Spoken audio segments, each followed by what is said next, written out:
Athani BJP ticket ವಿಚಾರದಲ್ಲಿ ರಮೇಶ್ ಜಾರಕಿಹೊಳಿ ಹಾಗೂ ಲಕ್ಷ್ಮಣ್ ಸವದಿ ನಡುವೆ ಮತ್ತೆ ಜಟಾಪಟಿ ಏರ್ಪಟ್ಟಿದೆ. ಕುಮಟಳ್ಳಿಗೆ ಟಿಕೆಟ್ ಕೊಡದೇ ಇದ್ರೆ ಚುನಾವಣಾ ನಿವೃತ್ತಿ ತೆಗೆದುಕೊಳ್ಳುವುದಾಗಿ ರಮೇಶ್ ಜಾರಕಿಹೊಳಿ ಘೋಷಣೆ ಮಾಡಿದ್ದಾರೆ. ಇಂದು ಅಥಣಿಯ ಬೆಂಬಲಿಗರ ಜೊತೆ ಸಭೆ ನಡೆಸಿ ಮಾತಾಡಿದ ರಮೇಶ್ ಜಾರಕಿಹೊಳಿ, ಲಕ್ಷ್ಮಣ್ ಸವದಿ ಬುದ್ಧಿವಂತ ರಾಜಕಾರಣಿ, ಯಾಕೆ ಹಿಂಗೆ ಮಾಡ್ತಿದ್ದಾರೆ ಅನ್ನೋದು ಗೊತ್ತಿಲ್ಲ ಅಂತ ಟಾಂಗ್ ಕೊಟ್ಟಿದ್ದಾರೆ. ಸಾಗರದಲ್ಲಿ ಶಾಸಕ ಹಾಲಪ್ಪ ವಿರುದ್ಧ ಆಕ್ರೋಶ ಭುಗಿಲೆದ್ದಿದೆ. ಸಾಗರ ಬಿಜೆಪಿಯಲ್ಲಿ ಭಿನ್ನಮತ ಭುಗಿಲೆದ್ದಿದೆ. ಸಾಗರ ಬಿಜೆಪಿಯ ನೊಂದ ಕಾರ್ಯಕರ್ತರು ಸಭೆ ನಡೆಸಿದ್ದು ಸಂಘ ಪರಿವಾರದ ನಡೆಯನ್ನ ಖಂಡಿಸಲಾಗಿದೆ. ಆರ್ಎಸ್ಎಸ್ ಮೂಲದ ಪದ್ಮನಾಭ ಭಟ್ ರವರು ಶಾಸಕರ ಹಾಗೂ ಕೆಲವು ಆರ್ಎಸ್ಎಸ್ ಕಾರ್ಯಕರ್ತರ ಬಗ್ಗೆ ಅಸಮಾಧಾನ ಹೊರಹಾಕಿದ್ದಾರೆ. ಅಲ್ಲದೆ ಹಾಲಪ್ಪಗೆ ಈ ಬಾರಿ ಟಿಕೆಟ್ ಕೊಡಬೇಡಿ ಅಂತ ಮಾಜಿ ಸಿಎಂ ಯಡಿಯೂರಪ್ಪನವರನ್ನ ಭೇಟಿ ಮಾಡಿ ಮನವಿಯನ್ನ ಮಾಡಿಕೊಂಡಿದ್ದಾರೆ. ಕಲಬುರಗಿ ಉತ್ತರ ಕ್ಷೇತ್ರದಲ್ಲಿ ಕಾಂಗ್ರೆಸ್ ಬಿಜೆಪಿ ಸಮರ ನಡೆದಿದೆ. ಕೈ ಶಾಸಕಿ ಕನೀಸ್ ಫಾತಿಮಾ ಮತ್ತು ಬಿಜೆಪಿ ಟಿಕೆಟ್ ಆಕಾಂಕ್ಷಿ ಚಂದ್ರು ಪಾಟೀಲ್ ಬೆಂಬಲಿಗರ ನಡುವೆ ಈ ಗಲಾಟೆ ಆಗಿದೆ. ಕಾಂಗ್ರೆಸ್ ಗ್ಯಾರಂಟಿ ಕಾರ್ಡ್ಗೆ ದಿನಾಂಕ ಹಾಕಿ ಅಂತ ಗಲಾಟೆ ನಡೆಸಲಾಗಿದೆ. ಪೊಲೀಸರ ಮಧ್ಯಪ್ರವೇಶದಿಂದ ಪರಿಸ್ಥಿತಿ ತಿಳಿಗೊಳ್ಳಿತು.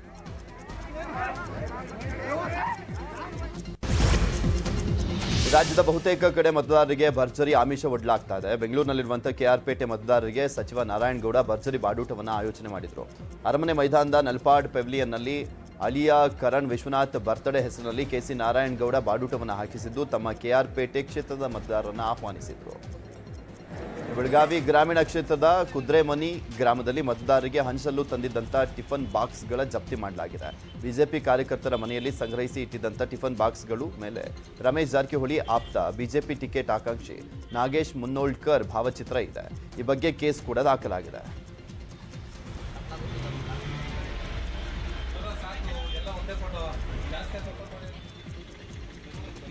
ಇನ್ನು ಚಿಕ್ಕಬಳ್ಳಾಪುರದ ಕಡೆ ನೋಡಿದರೆ ಮತದಾರರಿಗೆ ತಿರುಪತಿ ತಿಮ್ಮಪ್ಪನ ವೈಕುಂಠವನ್ನೇ ಧರೆಗೆ ಇಳಿಸಲಾಗಿದೆ. ಚಿಂತಾಮಣಿ ಬಿಜೆಪಿ ಟಿಕೆಟ್ ಆಕಾಂಕ್ಷಿ ಜಿಎನ್ ವೇಣುಗೋಪಾಲ್ ಶ್ರೀನಿವಾಸ್ ಕಲ್ಯಾಣೋತ್ಸವ ಆಯೋಜನೆ ಮಾಡಿದ್ದಾರೆ.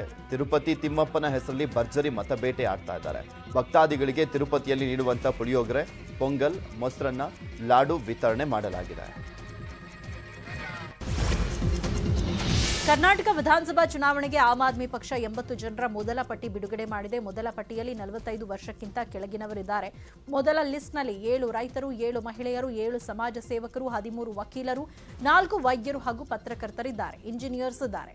ಶಾಂತಿನಗರದಿಂದ ಕೆ ಮಥಾಯ್, ಚಿಕ್ಕಪೇಟೆಯಿಂದ ಬ್ರಿಜೇಶ್ ಕಾಳಪ್ಪ, ಸಿವಿ ರಾಮನ್ ನಗರದಿಂದ ಮೋಹನ್ ದಾಸರಿ, ತುರುವೇಕೆರೆಯಿಂದ ಟೆನ್ನಿಸ್ ಕೃಷ್ಣ ಸ್ಪರ್ಧಿಸಲಿದ್ದಾರೆ. ಶಿವಮೊಗ್ಗ ಡಿಸಿ ಕಚೇರಿ ಮೇಲೆ ಆಜಾನ್ ಕೂಗಿದ್ದನ್ನ ಖಂಡಿಸಿ ಬಜರಂಗದಳ ಕಾರ್ಯಕರ್ತರು ಪ್ರತಿಭಟನೆಯನ್ನ ನಡೆಸಿದ್ರು. ಮುಸಲ್ಮಾನರು ಮತಾಂಧತೆ ಹರಡ್ತಾ ಇದ್ದಾರೆ ಅಂತ ಕಿಡಿಕಾರಿದ್ರು. ಎಸ್ಡಿಪಿಐನವರು ಸಂವಿಧಾನ ವಿರೋಧಿಗಳು ಅಂತ ಧಿಕ್ಕಾರವನ್ನ ಕೂಗಿದ್ರು. ಈ ವೇಳೆ ಡಿಸಿ ಕಚೇರಿ ಶುದ್ಧಿಗೊಳಿಸಲಿಕ್ಕೆ ತಂದಿದ್ದಂಥ ಗೋಮೂತ್ರವನ್ನ ಪೊಲೀಸರು ವಶಕ್ಕೆ ಪಡೆದರು. ಜಿಲ್ಲಾಧಿಕಾರಿ ಕಚೇರಿ ಮುಂದೆ ಆಜಾನ್ ಕೂಗಿರುವಂಥದ್ದು ಅಕ್ಷಮ್ಯ ಅಪರಾಧ. ವಿಧಾನಸೌಧದಲ್ಲಿ ಕೂಗ್ತೇನೆ ಅಂತ ಹೇಳಿದ್ದು ಕೂಡ ರಾಷ್ಟ್ರದ್ರೋಹ. ಮೈಕ್ನಲ್ಲಿ ಅಲ್ಲಾ ಎಂದು ಕೂಗಿ ಅಪಮಾನ ಮಾಡ್ತಿದ್ದಾರೆ. ಮೈಕ್ನಲ್ಲಿ ಕೂಗಿದ್ರೆ ಮಾತ್ರ ಅಲ್ಲನಿಗೆ ತೃಪ್ತಿ ಆಗುತ್ತಾ ಅಂತ ಈಶ್ವರಪ್ಪ ಪ್ರಶ್ನೆ ಮಾಡಿದ್ದಾರೆ. ಕಳೆದ ವರ್ಷ ಯುಗಾದಿ ಸಂದರ್ಭದಲ್ಲಿ ಹಲಾಲ್ ವಿರುದ್ಧ ಜಟ್ಕಾ ಕಟ್ ಅಭಿಯಾನ ಮಾಡಿದ್ವಿ. ಈ ವರ್ಷವೂ ಅಭಿಯಾನವನ್ನು ಮುಂದುವರಿಸ್ತೀವಿ ಅಂತ ಶ್ರೀರಾಮ್ ಸೇನೆ ಮುಖ್ಯಸ್ಥ ಪ್ರಮೋದ್ ಮುತಾಲಿಕ್ ಹೇಳಿದರು. ಜಟ್ಕಾ ಕಟ್ ಮುಂದುವರಿಸಿ ಹಲಾಲ್ ಕಟ್ ಬಹಿಷ್ಕರಿಸಿ ಅಂತ ಅಭಿಯಾನ ಮಾಡ್ತಿದ್ದೇವೆ. ಹಲಾಲ್ ಇಸ್ಲಾಂನದ್ದು, ಅದಕ್ಕೂ ಹಿಂದೂಗಳಿಗೂ ಸಂಬಂಧವಿಲ್ಲ. ಹಿಂದೂಗಳು ಕಟ್ ಮಾಡಿದ ಮಾಂಸವನ್ನ ಮುಸ್ಲಿಮರು ತಿನ್ನೋದಿಲ್ಲ. ನಾವ್ಯಾಕೆ ಹಲಾಲ್ ಮಾಂಸ ತಿನ್ನಬೇಕು ಅಂತ ಮುತಾಲಿಕ್ ಪ್ರಶ್ನಿಸಿದರು. ಬೆಂಗಳೂರಿನ ಶೋಭಾ ಡೆವಲಪರ್ಸ್ ಕೇಂದ್ರ ಕಚೇರಿ ಹಾಗೂ ಅದಕ್ಕೆ ಸಂಬಂಧಪಟ್ಟಂತ ಇತರೆ ಕಚೇರಿಗಳ ಮೇಲೆ ಐಟಿ ದಾಳಿಯನ್ನು ಮಾಡಿದೆ. ವೈಟ್ ಫೀಲ್ಡ್ ರಸ್ತೆಯ ಹೂಡಿ, ಬಾಣಸವಾಡಿ, ಬನ್ನೇರ್ಘಟ್ಟ ರಸ್ತೆಯ ಅರಕೆರೆ ಬಳಿಯ ಕಚೇರಿಗಳ ಮೇಲೆ ದಾಳಿಯನ್ನ ಮಾಡಲಾಗಿದೆ.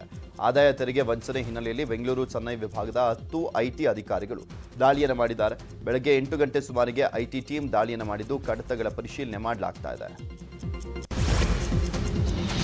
ವಿಜಯಪುರದಲ್ಲಿಂದು ಬೆಳ್ಳಂಬೆಳಗ್ಗೆ ಜೆಸಿಬಿಗಳು ಘರ್ಜಿಸಿವೆ. ವಿಜಯಪುರ ನಗರದ ಅತಾವುಲ್ಲಾ ಸರ್ಕಲ್ ಬಳಿ ಫುಟ್ಪಾತ್ನಲ್ಲಿ ಅತಿಕ್ರಮವಾಗಿ ನಿರ್ಮಿಸಿದ್ದ ಅಂಗಡಿ ಮತ್ತು ಮನೆಗಳ ತೆರವು ಕಾರ್ಯಾಚರಣೆ ನಡೆದಿದೆ. ಅನಧಿಕೃತವಾಗಿ ನಿರ್ಮಾಣ ಮಾಡಿಕೊಂಡಿದ್ದ ಅಂಗಡಿ ಮತ್ತು ಮನೆಗಳ ತೆರವು ಕಾರ್ಯಾಚರಣೆ ನಡೆದಿದೆ.